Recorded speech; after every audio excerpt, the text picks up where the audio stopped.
वडगाव सुक्रे येथे वादळी वाऱ्याने सोलार पॅनलचे शेतकऱ्याचे मोठे नुकसान। परभणी तालुक्यातील वडगाव सुक्रे येथे सोमवारी झालेल्या वादळी वाऱ्यामध्ये शेतकऱ्यांच्या सोलार पॅनलचे मोठे नुकसान झाले आहे।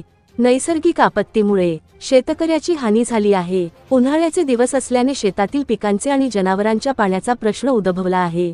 संबंधित कंपनीच्या प्रतिनिधींनी शेतकऱ्यांचे खराब झालेले सोलार प्लेट तात्काळ उपलब्ध करून द्यावेत, अशी मागणी शेतकरी बालासाहेब हरिचंद्र सुक्रे यांनी महावितरण कंपनी आणि सोलार कंपनीकडे केली आहे।